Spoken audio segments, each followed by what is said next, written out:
Year of the Mecha continues on the Armored Core train, and joining us again as always, Kaboom! What?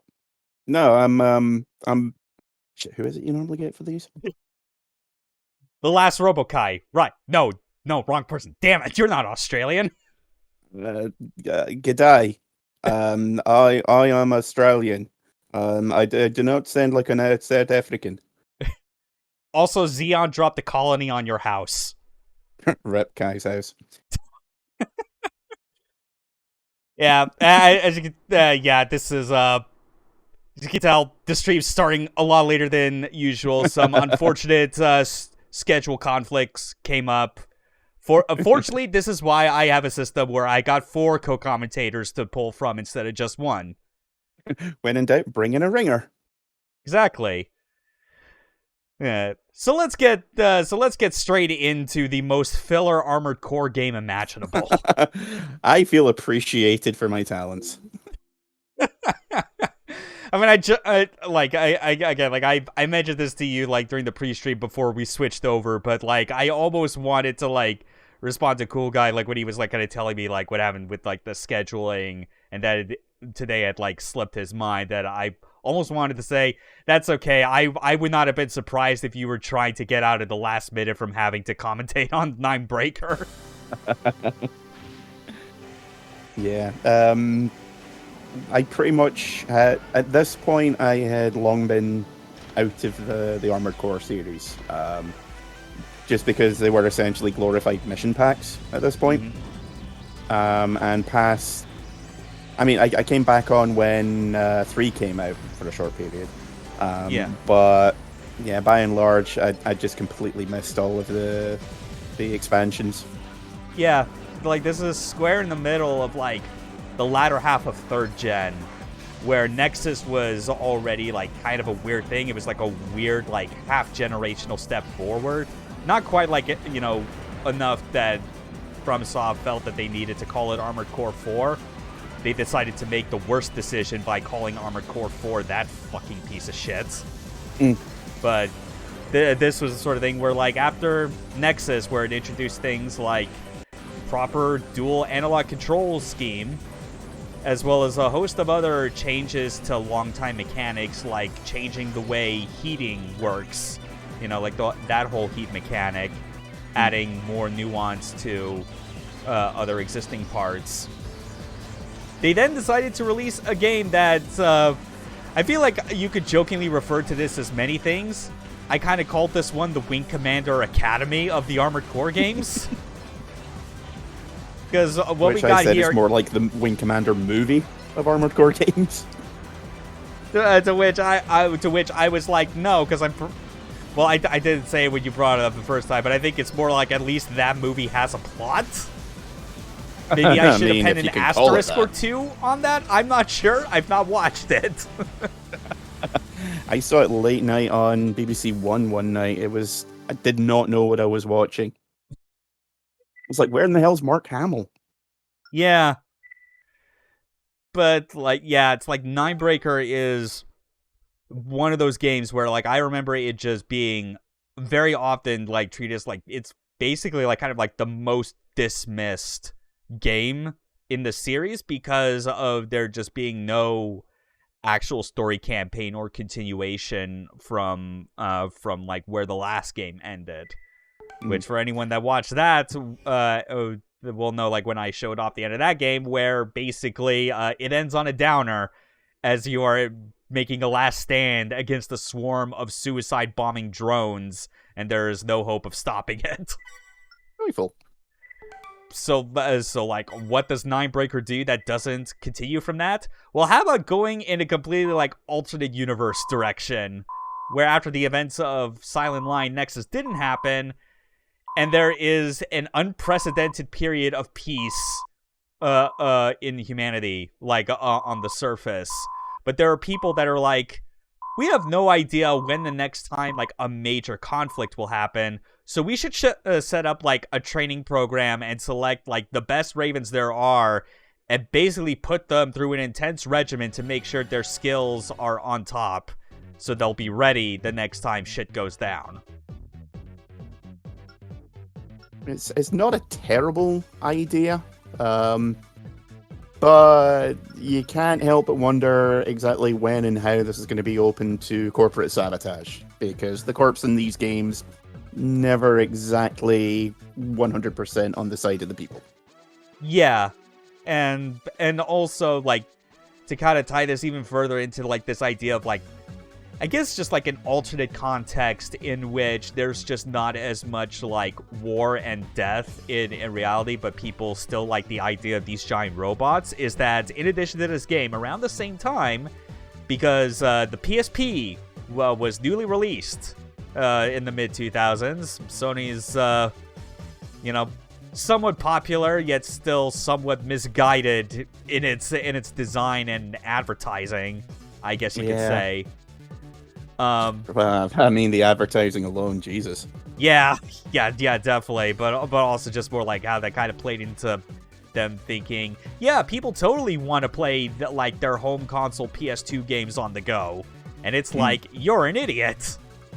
But on PSP, FromSoft did put out an Armored Core game on there that was not like any of the others. It was a spin-off known as Formula Front.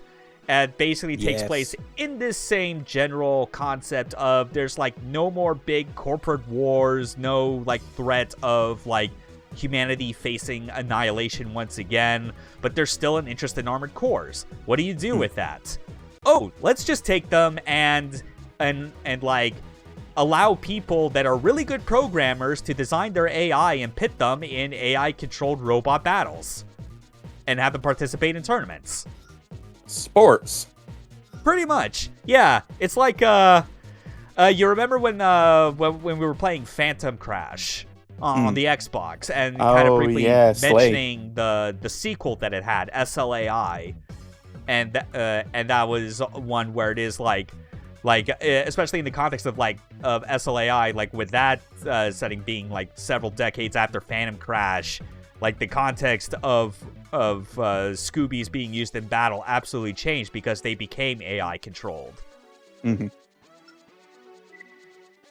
And so there are two parts to kind of how this game is set up. There's like the training mode itself. You start out with like a few categories: attack, defense, and movement. You see like kind of like one block, like level 1 to start. But as you complete each level in these subcategories, you unlock the next one. It goes from level 1 to 5. And level 5, once you get to that, is essentially the high score run. Like, it takes everything you've learned from the previous levels in that category, and not only are you trying to get gold, but you're also trying to, like, acquire as many points as possible. Okay, so it's essentially just a score attack mode. Yeah, while still teaching you about core concepts that you should have learned how to do properly in the past 8 games you played. Mm-hmm. And then there's also, the arena is back in what is probably, like, the most complex and in-depth, implementation I have ever seen. It is basically a simulation of online multiplayer matchmaking in a game that doesn't have online multiplayer. Okay, so it was Dot Hack and Final Fantasy 12 before either of them came out. Yeah, FF12 had something like that? FF12 really wanted to be an MMO. Oh yeah, that's right. Yeah, with I at least gleaned as much with how like the whole combat was set up, and that was It's a divisive game to say the least, but primarily the biggest influence on the design was arguably Final Fantasy XI. Makes sense. Yeah, that was the immediately previous game. So we switched over to my completed file because I only used the convert option just to show like the opening text, kind of describing what the concept of Ninebreaker is. These are like the builds that we're going to be using. This one based on this game's rendition of everyone's favorite Armored Core nemesis, Nineball. This one based on Stinger, the antagonist of one of the PS1 games. Is that the Karasawa, or that game's version of the Karasawa on the previous one? That is not. No, it's the Karasawa is like much bigger than that. That's just the regular like linear rifle. Ah, right. Yeah, and like similar kind of design. A little bit, yeah. but with like the Vixen right here, piloted by Stinger, is like basically all the same kind of external parts with the addition of a couple of finger machine guns, because this is technically a hangar core, so we can carry some backup weapons when we want to ditch the main ones. And then the third one is just something custom I made, and because I really hadn't made use of quad legs a lot, if at all, during any of the Armored Core games I demonstrated. So hey, why not throw a bone their way? Quad legs are interesting. Everyone likes a weird mech. Yeah, weird spider mech, things like that. Yeah, these are like all the parts used for like this version of 9-Ball, with the head in particular being only acquired if you complete all the training exercises, which you know, that might seem a bit quaint as to be almost not worth it, considering it's the reward for the last challenge. But when you consider that this is his head and the final challenge is defeating him, it's thematically appropriate. And it has 666 AP. Shit, yeah, you're right. How did I not notice? How could you not? Fair enough. I mean, honestly, it should have been 999 or something like that. Like, Really everything should have just yeah. been 9s, considering that's his number. 9 upside down is 6. True, yeah. And this is actually one thing I quickly want to talk about, because I realized after I did the stream on Nexus that I completely neglected to mention with the kind of mechanics updates, introductions, and changes that it made. But one of the things that it introduced in Nexus was you can custom tune your parts. This is when that starts coming in. Yep. And really, and as far as like tuning on a per part basis, like it existed for like these latter PS2 games. They replaced it in 4 and 4 Answer with an even more busted tuning system that, like, I've in my opinion, just kind of invalidates the actual need or strategy to choose the parts that will define your build. And then 5 and Verdict Day kind of bring it back in a lesser capacity. It's basically limited only to weapons.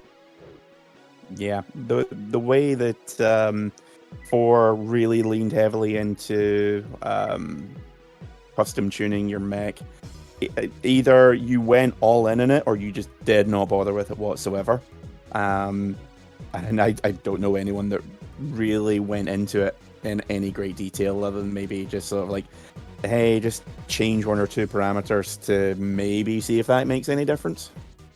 I mean, I would agree with that, if not for the early discovery that you get enough, like, tuning points very early on to just boost your EN output to maximum that, like, your boost meter will practically never run out, which kind of invalidates, like, any sort of strategy that you could have as far as, like, smart boosting. But whatever. Let's not talk about bad games right now. Let's actually talk about... Yes, here's the hot take. I'm considering Ninebreaker a good game. It's better than either 2nd or 4th generation. Ooh, we're gonna get cancelled on Mech Twitter for sure. You are. Joke's on them. I ditched Twitter. And don't you mean X.com? No one knows who I am on Twitter. Come at me, bro. Do not come at me, bro. This is satire. Yeah. But no, seriously, I do appreciate what this game goes for, because, like, my general hot take, as it were, is that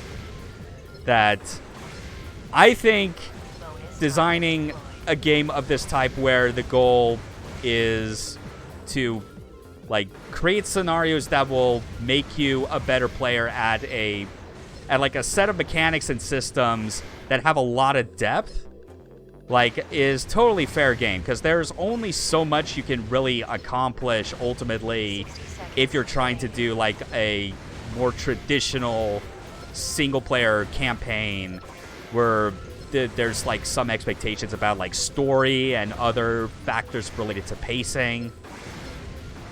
Whereas it's like, with something like this, Armored Core is a game series, especially by the standards of other mecha games, that is complex as fuck.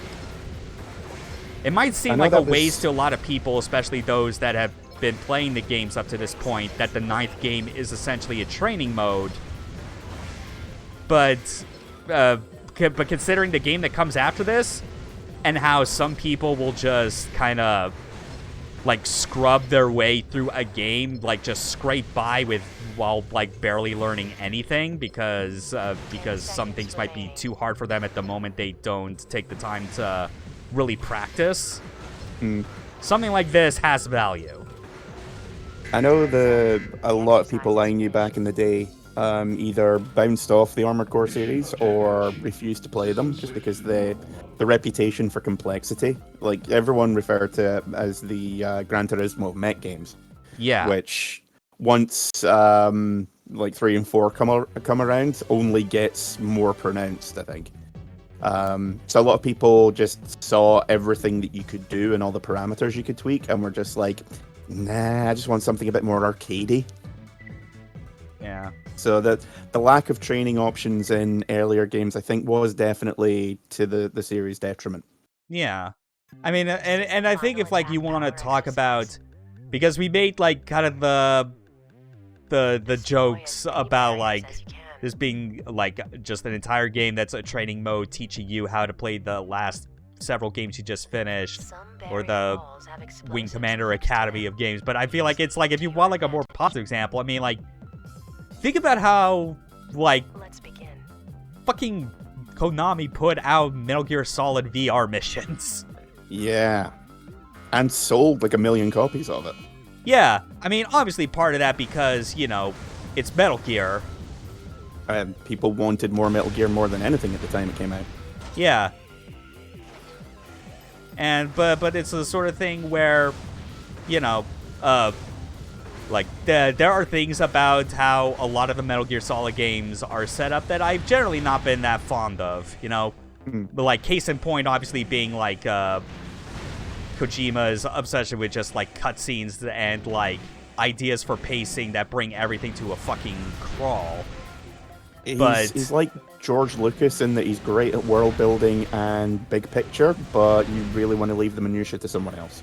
Yeah, but with something like VR Missions, you know, like, when you take what was already a very simple but like functional and like good to like people that care about it, like stealth system, you know, nothing complex or fancy like what Thief had with like its light and shadow maps, sound propagation, and things like that. But you create like specific challenges that are, you know, designed to like focus on purely the mechanics in a way that is like not only abstract, but also you could look at it in more practical sense, like how to thread the line between like line of sight vision cones for the enemies and things like that. It does factor back into, you know, possibly like improving the way you play through like the main scenario, as it were. Yeah, ultimately it's arguably the most refined the gameplay has ever been in the series, just because it is purely being sold on its gameplay. Yeah. Yeah, and it's because like we got that for MGS 1, and then like the re-release of MGS 2 had like its own VR mission mode that was fucking 500 of those things, with some of them being, you know, obviously extra goofy, like scenarios that would never have shown up at all in any of the actual stories of Metal Gear, which is a shame, because could you imagine if like they somehow found a way to factor Gargantua like genome soldiers into the plot? Because those were fun. I'm genuinely surprised that they didn't go back to that for MGS 5. Yes. And just do that as DLC, just infinite challenges. Considering how much people already praise like what the systems in MGS 5 allow you to do, it would have been an absolute no-brainer. Yeah, I kind of imagine that was the idea behind the FOB missions. But again, it wasn't really what people wanted, because that eventually spiraled into like number escalation with the items that you could research. Yeah. Time's up. The exercise is finished. Yeah, so it's just it's definitely a complicated thing to kind of get across. If anything, it's like the idea of you really do not. It is so hard, I feel, for creators that have like these games with like really rich like gameplay systems and concepts that are able to appeal to people on just that level alone and make something that, like, satisfies that itch, even if it's at the expense of people who, understandably would be coming to other to games for reasons other than that. Like, this is a niche series, and the ninth entry decides to go in a way that basically tests the limit of, like, how niche and into this kind of niche series do people want to go. Yeah. How deep into the obsession do you want to dive? Yeah. And at least with this particular game, it's like you could make the assumption that, like, a lot of what this is trying to go for is getting people to be better at Armored Core, not just for the sake of, maybe going back to the earlier games and improving, but, these games have also had multiplayer since day one. So why not have the training double as making you a better player so that you can compete more competitively in multiplayer Armored Core, which has always been what the arena modes in these games have kind of existed to simulate. Yeah, I remember there was an anime group I was part of back in the day that would occasionally, a couple of people bring along PS2s, link them up, and start playing versus modes. Yeah. Granted, not everyone had that opportunity, but there was enough people out there that it was something that they repeatedly put in the games. Yeah. The only thing that is, like, I definitely don't know, like, what sort of reasoning from software might have had to not go this route, but considering that this was late enough in the PS2's life that the broadband adapter was a thing, network adapter, but the fact that if this is supposed to be, like, an Armored Core game that has such a big multiplayer focus, and, like, the training is ostensibly designed to get you to work towards being able to do that more frequently, if not just improving in the single-player games as is, they could have at least, like, thrown a bone to people that had already invested the money in the network adapter and a hard drive and give them an extra game to actually take advantage of. Because not many games for PS2 really wanted to acknowledge that the network adapter existed. Yeah, I imagine the 6 people that were still playing SOCOM and the 2 or 3 that were playing Twisted Metal really would have liked the third game to play. Yeah, and the one person who was stuck with the Omega strain. Oh god, that poor bastard. Poor Loon. The bastard crazy enough to LP every single Siphon Filter game on the Something Awful forums. Just why? Yeah. That would be like me deciding to play through all the Demi-Kids games for the Shin Megami Tensei series. Like, yes, they exist. Yeah. Doesn't mean you need to do them. Yeah, that's definitely like a deep cut when talking about anything relating to fucking Shin Megami Tensei. Why don't you throw Jack Brothers into the mix while you're at it? Because Jack Brothers is actually halfway fun. Fair. I've played it. It's not that bad a game. Unfortunately, it's also like $300 in the open market, but yeah, that's play it on fair. emulator. Let's switch over to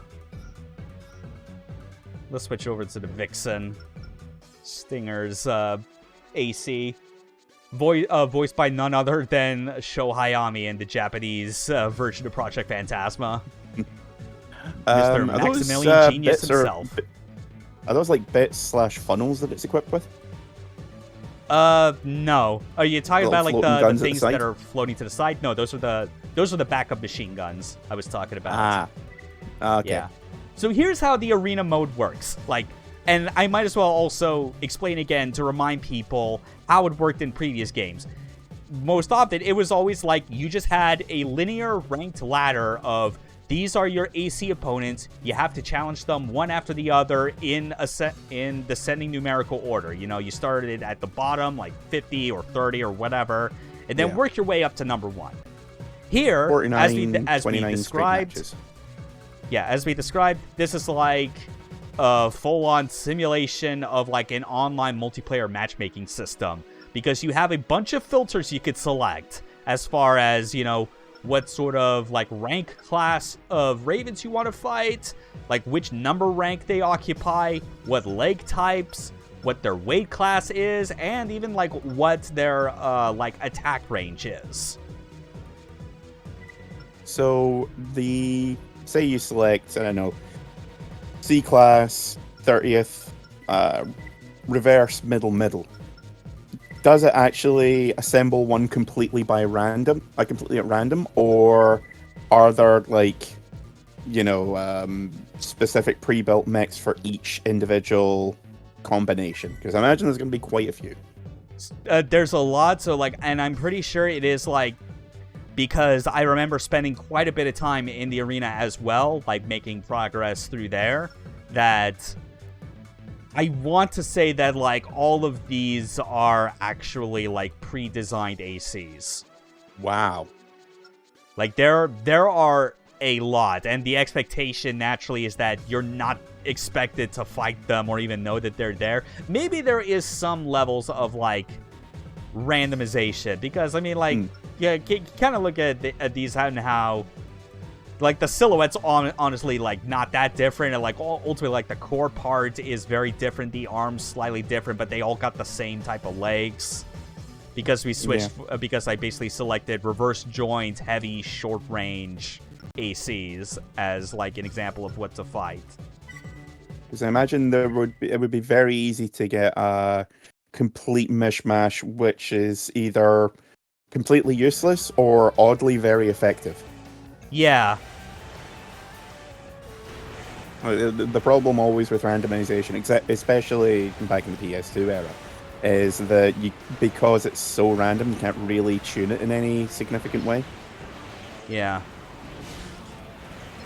But, like, I think it's at least impressive and, like, cool here in this case, because, like, I think part of it is, like, even if there is some amount of randomization, it's not like it really results in them being, like, lesser opponents overall, because this is late enough in, like, the classic AC series, as it were. Like, we're near the end of 3rd gen, near the end of the PS2, and by this point, like, FromSoft had gotten so good at just hammering on the specifics of, like, what their dedicated fans liked about Armored Core to begin with, and what sort of things they wanted to emphasize in balancing, that they used that to essentially go, like, you know, we also know how to, like, make really good AI that can be something of a challenge even for people that have been playing these games for, like, the past several years straight. Well, that's the other you challenge can see as here well, where, because, like, at this point, you're not just designing for newcomers, you're also, you know, people who've been into the series for about a decade at this point. Yeah, it's like, imagine more and more, it's how, like, if you want to talk about, like, other series as well, like, during this time period where, like, they were so heavily iterative on, like, the exact sort of, like, gameplay that they had, and just wanting to build even more and more on top of that. Also, I realized I'm not going to be able to kill this guy because I switched over to my backup machine guns too early, and they just, like, chew through your ammo like crazy. Yeah, those volleys that he was shooting at you, it looked like it was half the screen. Yeah. But like, even as you're, like, seeing him, like, boost and dash around, like, he's even doing things like techniques that, like, actual Armored Core players had clued in on even ever since the PS1 games. And FromSoft knew that that's kind of important, and that they just, like, factored those in more and more to, like, their AI routines. I might be wrong, but didn't they actually, for one of the games, get a whole load of veteran players to come over and record their play styles so that it was actually like you were fighting human opponents? I would not be surprised if that was the case. Like, I So know, vaguely Virtua remember Fighter that being 4, a thing for one of the games. I know VF4, I know, like, Sega AM2 for that game, like, with Evolution, I think it was, they absolutely did that. Like, they, they invited over, like, top Japanese, like, VF players of the time, and, like, recorded, like, their gameplay to use as the, like, the basis for AI recreations that you could fight, like, in quest mode. I may be thinking of that. Yeah. But, But that's also the other thing. Like that was just like a test battle technically. That's like the first half of what usually goes on in the arena mode. But the idea is that like the only way you truly ascend in rank, as it were, is that you have to like earn enough points from playing against random dudes in like test battles, which may or may not have some amounts of randomization to their loadouts. And then once requirements are met, you get invited to an official battle where you get the actual ranked ACs, and they are definitely pre-made, like 100%. Yeah, that would make sense. So if you're going to be repeatedly challenging them, you're going to want, at the very least, they would want you to be able to go, right, I know what this guy's loadout is going to be. Let's deal with it that way.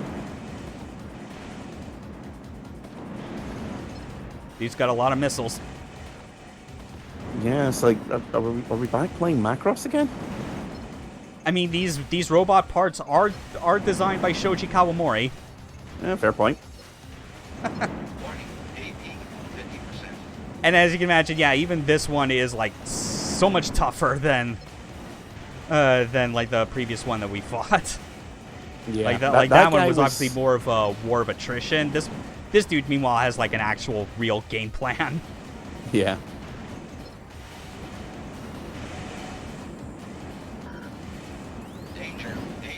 Well, whatever. Rip. Yeah, but that's at least how like the arena fights are expected to go. It's been a while though that I've done like a full clean replay of Ninebreaker, like going through all 150 challenges and getting to the #1 rank in arena, that I forget if there's any sort of like, if the game does anything where it's like in order to unlock more training exercises you need to acquire a certain rank in the arena mode, or vice versa. I forget if that's the case. I wouldn't be surprised if it did something like that. One of the things we were talking about in the pre-stream as well was that Ninebreaker in particular has a reputation for being one of the more difficult games in the series. To an extent.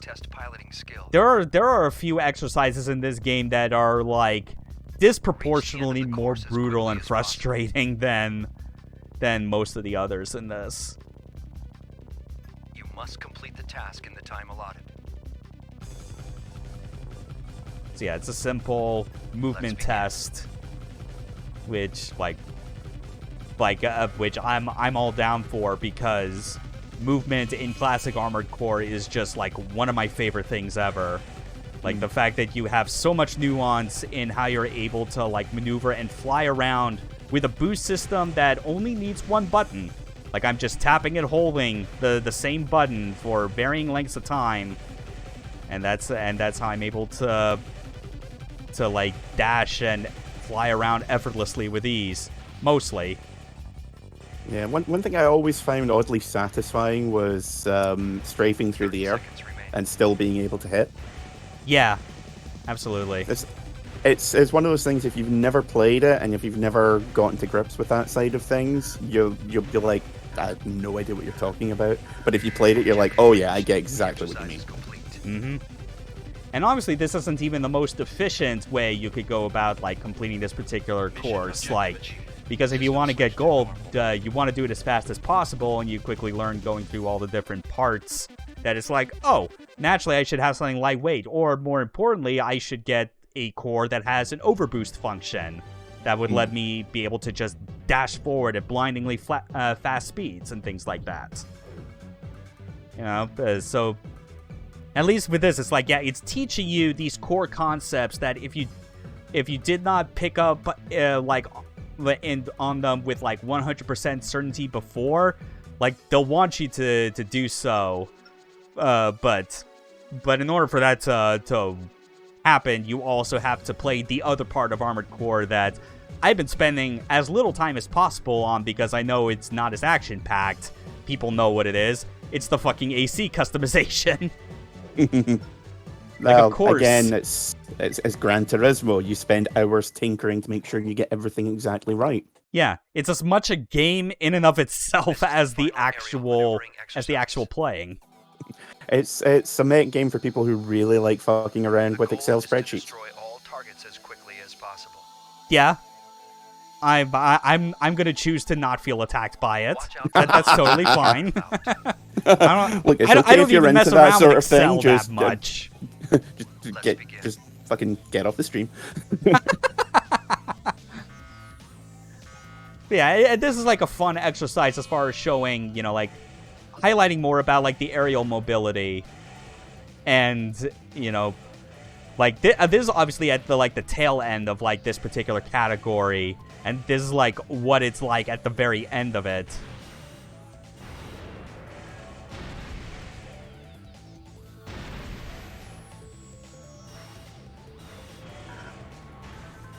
And so it's like, I'm trying to remember actually. I forget.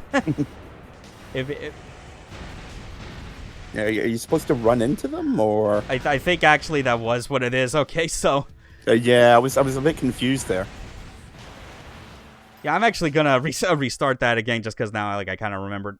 Right, that's what it's supposed to be, because the previous levels are just more about getting to each of the platforms, and then they add more things on top of it, like you have to avoid floating mines, which are like the actual those are what the small floating orbs are. Yeah, I was gonna say, are those additional targets, or are those bad things? Those are mines that you absolutely need to avoid. It's interesting how the majority of them, like from one angle, look like they are just completely laid haphazardly, but then you look at them from the right angle, and it's like, oh no, that's just a straight path. Yeah. Definitely. And obviously you could see like the particular thing you would probably be needing to solve if you were trying to do this more efficiently is like getting much better like recharge time on your energy meter, because my generator can only do so much with this right now. Yeah. Routing, I imagine, would be a big deal as well for this one. Yeah, absolutely. Imagine the speedruns of this must be pretty chaotic. 10 targets remaining. I would definitely be curious, like, yeah, because like if there were like speedruns for this game, I guess the question would be, would they do it from a completely fresh game without converting save data from Nexus, or would they allow save data conversion from the previous game just to provide like an easy head start in like giving you like the optimal parts just to just so that you have like the best loadout possible for some of these early test categories. Probably two different categories, I'd imagine. Kind of like with Doom, how you've got continuous start and pistol start. That's true, yeah. But at the same time, it's like, yeah, finding any of those similar things for like the older Armored Core games like of this era is definitely a difficult one. Because I mean, like because we mentioned that there was definitely like a small competitive scene for Armored Core, because like it had multiplayer like 1v1 versus since the inception. Yeah, but like I'm pretty sure you'd be hard fucking pressed, I feel, to find any sort of recorded footage of any of those matches from back in the day. Like, yeah, you would have a harder time trying to find that than any like Evo footage pre-Street Fighter 4. Oh, 100%. No one, maybe someone was recording stuff, because I knew like people who'd record themselves playing games, you know. Yeah. Just by putting their console through the VCR, like that was recording games back in the day. But you know that kind of stopped once you got to maybe the 32-bit era. Something like that, yeah. Also, yeah, you mentioning Doom as well with like the different categories and whatnot. That's like another game where it's like, especially just because I've been kind of messing around offhand with like Doom wads and just like some of the custom stuff that people have made like after those games. You know, like Scythe, Back to Saturn X, etc. Those type of things. And it's like that is also another game where it is like like, it has endured as long as it has, not just for people that, like, want to flex really creative and involved level design that in a lot of regards you could say is absolutely better than most of what id Software made when they were officially developing those games. Especially Doom 2. They've had, what, 30-odd years worth of tools and development? Even people that aren't using, like, source ports and all that. Yeah. But, like, they've had the ability to see what other people have done and improve and iterate on it, so... Yeah. Like, if they weren't coming out with better stuff, I'd be very worried. Yeah, but it's also the sort of thing where on top of that, you have things like, shit. Assholes really fucking being a pain with, like, these grenades. Oh yeah, it was more like I just had to survive. Something like that. Mission objective achieved. Yeah, because, like, it's survive as well as, like, keep lock-on focus for as long as possible, because this is, like, the latter half of the categories where they start to get really... They start to challenge you a lot more on advanced skills. You know, it's no longer just as simple as, here's how offense works, here's how defense works, movement, things like that. This is like, no, here's how you, like, do better at actually locking on. This is, like, this is the category that teaches the importance of circle strafing. You know, like spacing, melee combat, the proper range management and things like that. And that just gets even more difficult as you get into the special and overall categories. And, I mean, look at this. Like, no lock-on, no radar, and then additionally, no lock-on plus radar. Maybe we could mess around with some more, Hey there, Arian. It's, hope you're having a good one. Hello. Yeah. Initiating level 5 training. But yeah, this is, like, a category that I think is... I think the best example of, like, why I say it's important that this game exists and why I'm fine with it basically serving as its function as one giant training program. Because one of the things that has such a high skill ceiling to do right, but is so satisfying when you get it any amount of times, is dodging missiles. Because they all come in various types of speeds and trajectories. So learning how to, like, properly get around them is important. So why not have, like, an entire training category that shows you kind of, like, what all types of different trajectories you have to deal with, and learn how to get around those with ease. So we got to try and last as long as possible, while we can only take, like, a total of 8 hits before the exercise is over. 5 hits left. Okay, I was wondering how that was going to work. Yep. AKA the Matrix dodge room. I guess that's a way to put it. Also, hi, Hasio.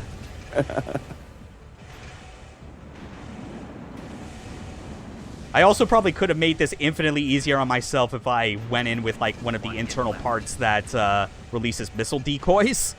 If you wanted, like, an extra way to cheese it. But I mean, look at all, like, those swarms of missiles as well. Like, how effortlessly, for almost a full minute, I was able to dodge, like, whole volleys of them. Yeah, it's really, No it's not so fancy- much the full volleys as the staggered launches that cause the problems. Yeah, especially when it's like, you know, even if you dodge them, they may not be going straight into the ground or wall, so they're still something of a threat as they're about to turn around and try and hit you a second time. Yeah, I mean, like, that was a bronze. Could have been better, but, I mean, it's still a fun, like, it's still a fun exercise that has really, really practical applications and really should not be dismissed just because there isn't, like, any sort of, like, real story to what's going on here. So, just out of interest, what's the SP missile? SP is, like, it refers to special, and I believe that's more for the more quirky type of missile types, such as ones where you, like, split missiles, stuff that launches gotcha. vertically, Also, I'm pretty sure that also includes the likes of large missiles, which are... They are the biggest bastards in every Armored Core game they show up in. They have extremely slow travel time, which means they have a lot of time to quickly, like, change their trajectory if you start moving away from where you are. And they collide in a way that creates a huge blast radius for a shit ton of damage. They are nightmares.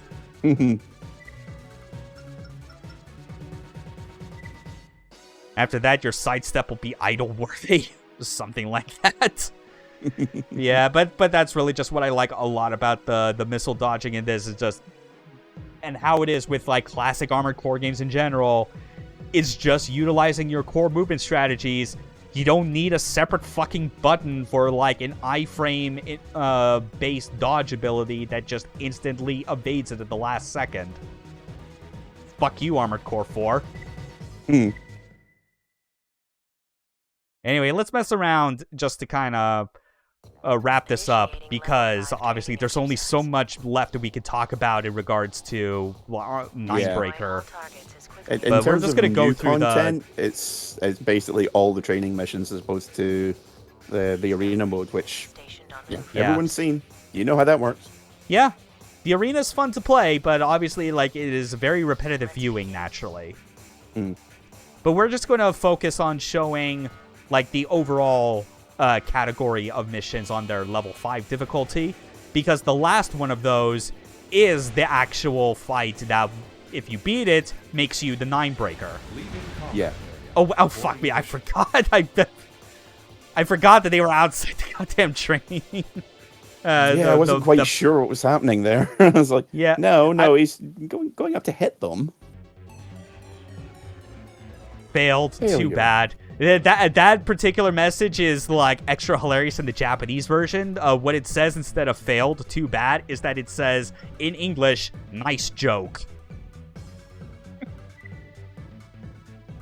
The test on the fly combat skills, how long it takes to destroy all targets. So yeah, I'm basically gonna have to deal with all these targets without while having to stay within this general area. So, Ark, you aren't into what they've shown from the new Armored Core, I guess, says Arian. I've hit a point with that game where, like, I have decided to abstain from following any more of the preview cycle and discourse for that game, because I feel it is going to, like, do nothing but, like, make me irrationally angry no matter what I do. I will play that game when it comes out. I cannot guarantee anything more than that. See, I just do not watch, for years, I have refused to watch trailers or preview footage of games, movies, whatever you want to put it. Yeah.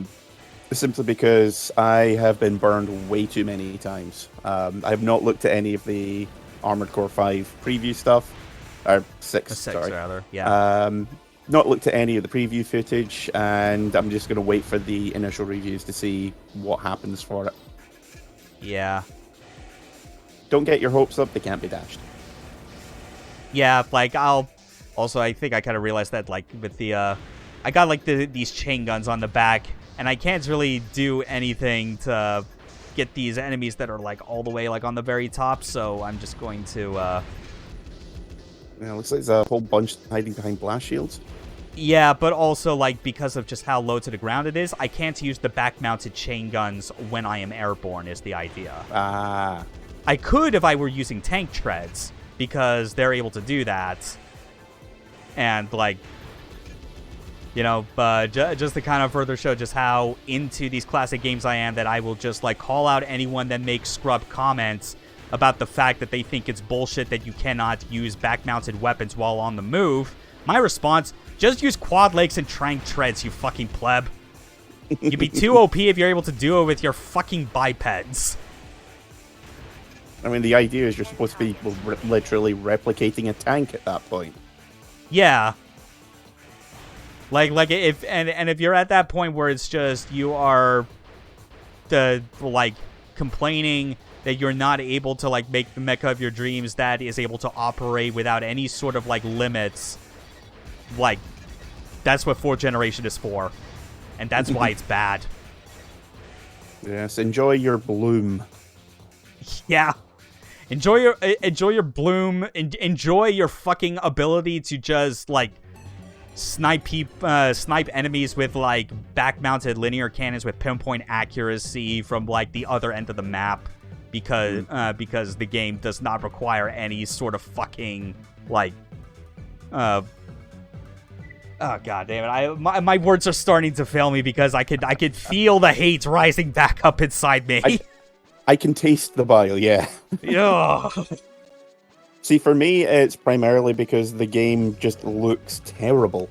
I visually, it does, yeah. it causes me to get migraines. Mm-hmm. It's just too bright, too bland, and yeah, it's just nothing good visually. And I'm not typically someone who like will be put off a game purely based on graphics. Like, half my Steam library is indie games that are all pixel graphics of like 5 pixels total at this point. Yeah. But visually, Armored Core 4 and Forward Answer just really, really, really cannot stand it. Yeah. And they don't even run that well either. I remember a lot of, I'm not sure if it was my 360, but I remember a lot of screen tearing on the first one. Yeah. It was even worse as well, like on PS3, which I feel like a lot of the apologists, that's the platform that most of them play it on anyway. So like that, but also that's kind of not surprising when you consider, you know, that this was like early in that generation. PS3 was already like kind of a clusterfuck out the gate as far as like something to reasonably develop for. Yeah, it's weird that it was on the PS3 because I always think of it as a 360 game first and foremost. Yeah, I mean, I still think of it with like the PlayStation Association just because of how, you know, the games before it were all PlayStation exclusive. Yeah, it's really like Tekken. It's like I still think of it as like a PlayStation series. Like, it's the sort of thing where, you know, like if that shitty ass PlayStation All-Star, you know, Smash clone, whatever the fuck, was smart about it, they would have put Kazuya in it. We'd gone the Twisted Metal Small Brawl deal and had him playing a tiny remote control mech. Something like that. Anyway, this is like a real bastard of like a particular spot that we had to try and go through because this whole vertical corridor is superheated. The ambient temperature is too hot that it causes our AC to overheat.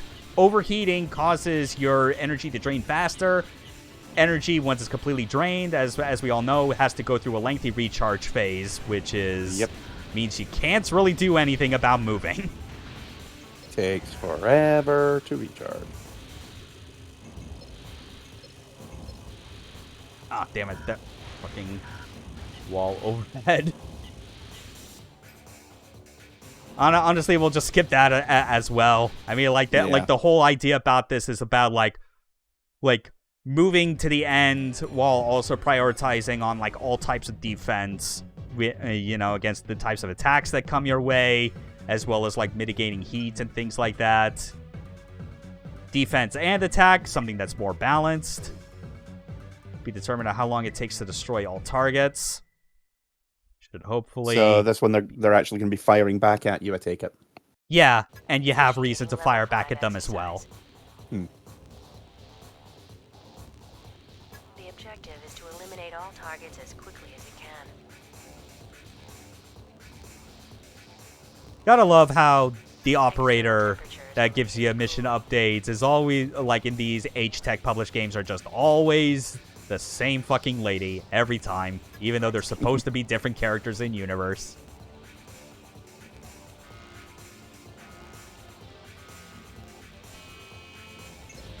Also, yes, with the heat haze effect that we got going on, of course we are also dealing with fucking high ambient temperatures.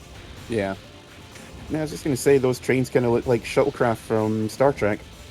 Kind of weird. A little bit, yeah.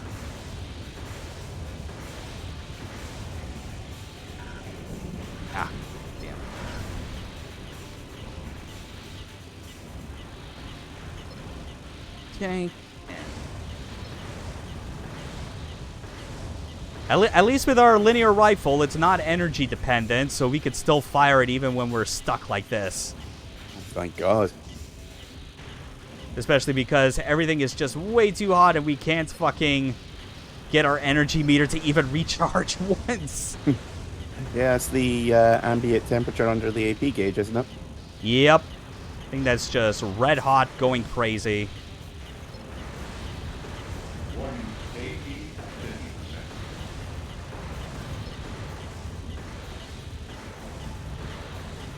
at 50%. That shimmering isn't heat, it's methane from all the bullshit. Yes. I can't disagree. Danger, AP at 10%.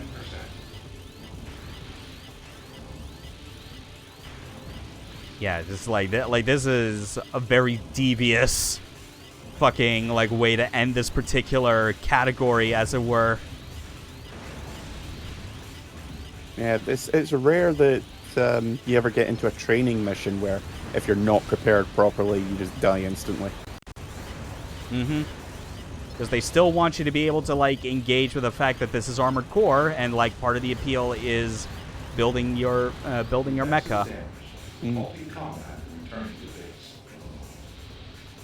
Yeah, and even then, it was like there weren't that many targets left to kill anyway. It's just it is a very high risk, and just, you know, the fact that, like, it is so hot that it doesn't even give your generator time to get your boost meter to go through the recharge phase.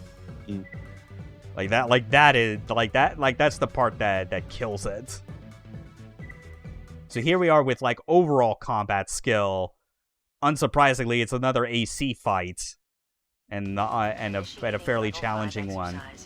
But it ain't the one we're looking for. Your objective is to destroy. He may be colored red, but that is not 9-ball. Yeah, I was going to say, this is going to be a fight against 9-ball and White Glint. Choose a range that best fits your combat style. Because White fuck Glint you, that's why. wishes he could be as good as...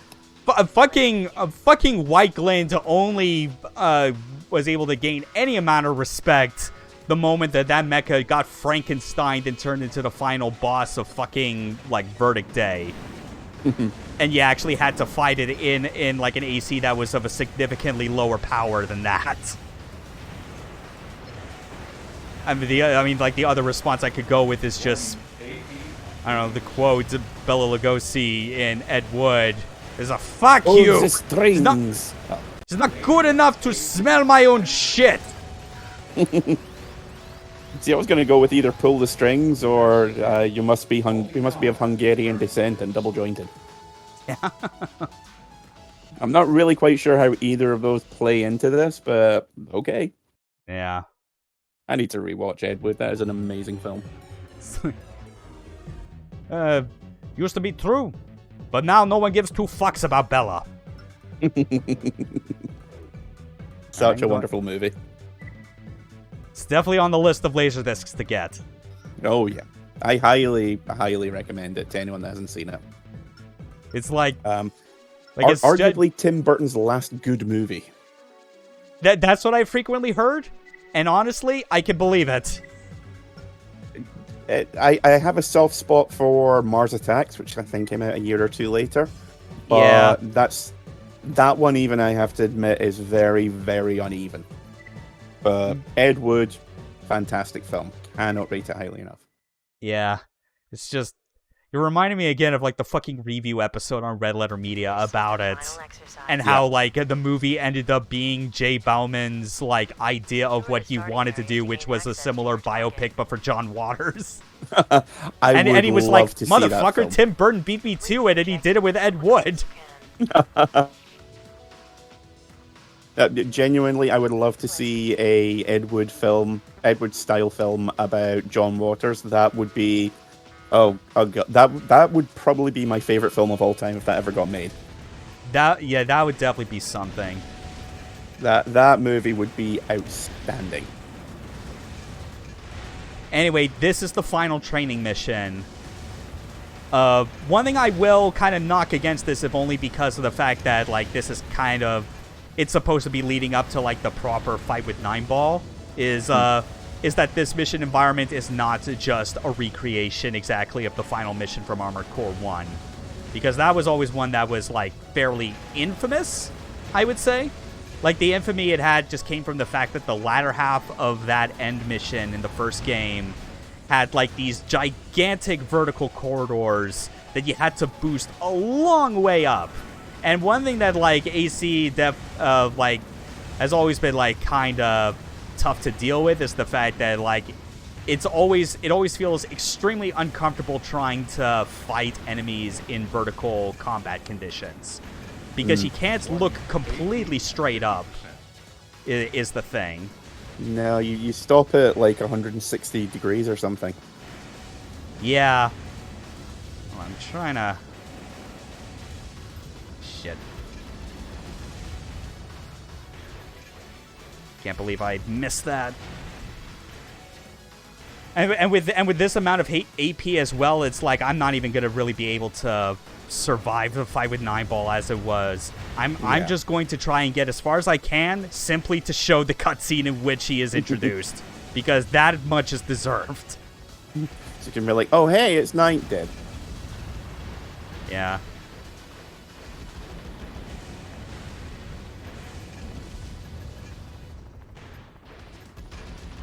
Come on. Just get rid of these assholes. This at least with like how high up like these enemies are, like these fucking choppers with their missiles, is at least kind of reminiscent of the end mission of the first game. It's just and as well as these platforms, it's just it's a much more open environment, so it's a lot easier to see where you need to go.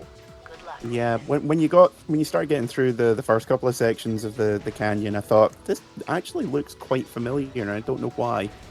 Yeah. But then you drop down.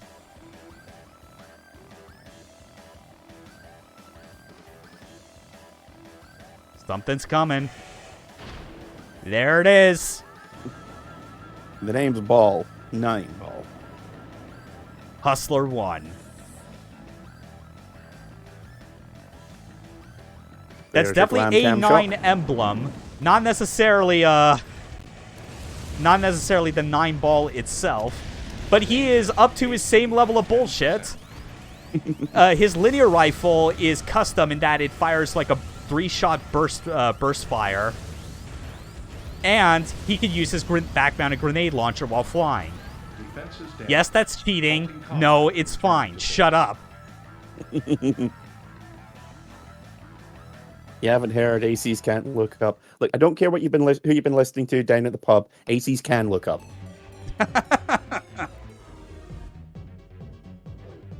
Anyway, that's Ninebreaker. To some, they'd probably summarize this game as nice joke. But whatever. This is like there's no denying the stopgap sort of filler nature of this game as it were, considering just like the way these games released, being prior to the era of digital distribution and just the ease of like and the fact that these are on consoles, so the idea of like PC-style expansion packs where it's just content added on top of the existing base game, like doesn't really apply. So you've been someone has just been like following this series since the beginning, maybe not so much for the purpose of trying to become absolute pros at it, but just trying to get by and get some semblance of a story, only to get this. Yeah, I understand if you would just completely dismiss this game out of hand, thinking this is like a waste of time. Yeah, but inessential, I think, is the word for it. Yeah, inessential is a good term, but again, like knowing me, like I value these type of games that not only like have a huge emphasis on gameplay, but gameplay that has like a lot of depth and room for like improvement and mastery. AC has always been about that. It's been like that road to mastery has two halves to it. One is the actual playing in mission, and the other is the building. The latter, I would probably say, even to this day, I'm still not nearly as good at compared to like the actual playing. Because, like, if you give me an optimal build and just put it together, I'll be able to quickly figure out how it's properly supposed to be used in a particular mission that might be troublesome. But with like what this game's trying to go for, like, if you actually meet it on its terms and like do everything you can to complete all these fucking training missions, all 150 of them with gold ranks, and on top of that, get to the #1 rank in the arena to boot, you will come out of it as a better Armored Core player. That much I will guarantee. It definitely helped me in regards to getting myself prepared for the game that came after this. Because holy fucking shit. Oh, Last Raven. But you didn't even get a t-shirt. Hey, like, when you beat this game, like I said, when you beat this game to like all these training missions and you beat 9-Ball, you literally get his fucking head. This thing right here. You know, when you said you wanted his head, I didn't think you meant it quite as literally as you did, but yeah, good job. I think you also get the emblem that he has as well at the same time, but the head, I think, is more significant. You know? I mean, considering that the game, its subtitle comes from a term that was originated in Armored Core 2 to denote someone that was, like, on the same level as the person that defeated 9-Ball, like, for the first time. Like, proper dethroned him. Yeah, like, that's fitting. The absolute best of the best. Yeah, that's all what this game is about making you into. It's about making you a legit 9-breaker. Yeah. Which means...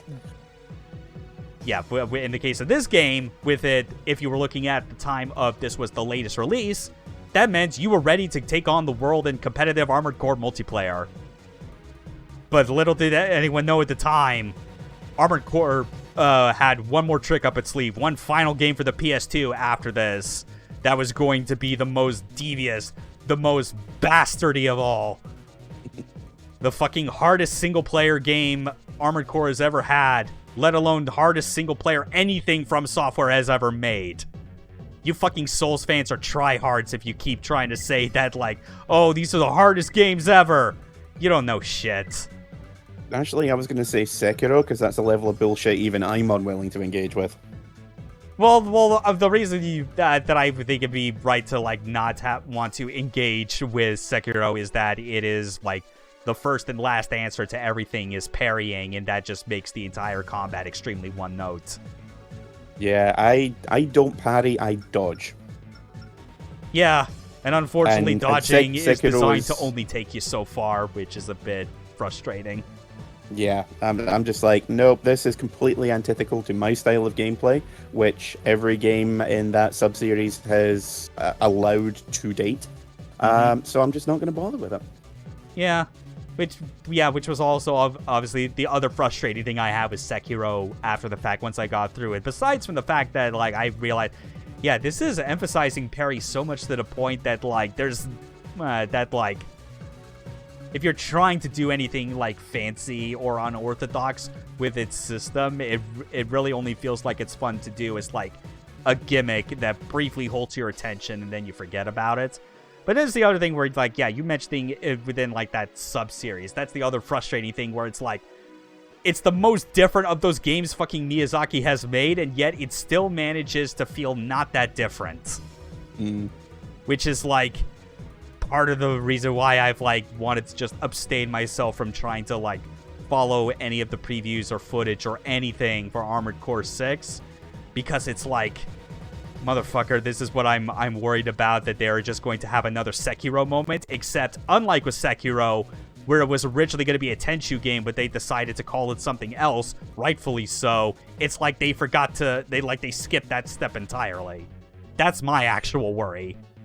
See, I'm kind of hoping that they pull a bait and switch, and rather than it being Armored Core Dark Souls, turns into Armored Core Bloodborne, and the last boss is this giant biomechanical horror. God, that's everything I've ever wanted in a mech game. Honestly, Cosmic Horror is definitely something that deserves to be in more Mecha. I would totally 100%. Be down for a super boss in an Armored Core game where you just have to fight the Getter Emperor. Or Demon Bane. Oh god, I fucking forgot about Demon Bane. Jesus Christ. Everyone forgets about Demon Bane. It's like right there, dude. Yeah. But you know me, I'm more old school. I'm gonna put my cards down on the fucking triple combiner where its combination sequence creates a shockwave powerful enough to erupt a planet. Yeah, I'm more over the top mid school, I suppose. Yeah. All right, that's fair. But yeah, okay. Arian did bring up as well a good point from one of his earlier messages when I was kind of going on about the importance of gameplay where like there's depth to it that encourages like mastery and getting good with it, and that Arian's been actually working on a game of his own, him and an acquaintance of ours, like a action game, DMC inspired, and cool. that's like the kind of the ethos he's wanting to follow as well, which I definitely appreciate. Oh, and honestly, it brings up a good point. Treat your Necronomicon well. I never knew the Necronomicon was quite so sun. Not People sure only how thought to feel about people that. thought the only things you had to care about the feelings of were the trees that you chop down and turn into paper. But no, like even after being turned into a book, the Necronomicon has a heart. Damn it! It's very squishy and pulsating, but I mean, well, I guess that is what a heart is technically. By and large, that's what most of them appear to be. Yeah. That's I mean, I've only true. seen a handful, but Yeah. Anyway, thanks again for filling in on short notice for this particular venture into one of the later PS2 Armored Core games. always a pleasure. Yep. And that's not going to be the end of like FromSoft Mecha games for August, because we still got 2 more in the weeks following this. Next week, everyone's favorite fucking Metal Wolf Chaos is going to get its time to shine. Richard! Michael! No. It's like a big old carnival. It's like Mardi Gras in New York or something. Well, I guess they're off your Christmas card list. Yeah. God, that Oh, game is man. so cool. God, and the fact that Neff is going to be on for that is like... Oh, that'll be so much fun, because I feel like I've been very lucky with like the last 2 games that I've had her on, both of which were Sandlot remote control robot games, that they have been nothing but just like the most hilarious over the top shit ever. I mean, mostly because remote control Robot Alchemic Drive is fucking hilarious. It's as hilarious as it is weirdly dark in its story. And then Tension 28 was like even more surprising in how absolutely Sandlot it was. Metal Wolves is going to be like a no-brainer as far as just... We're just going to be quoting that shit nonstop as I am blowing up like major locations across the United States. Save the hippies. This is like starring in John Ford's My Darling Clementine. I need to replay that game. I have not played through it in years. Yeah. Well, I mean, at least you got it on PC. Yep. It's more readily available than it ever was.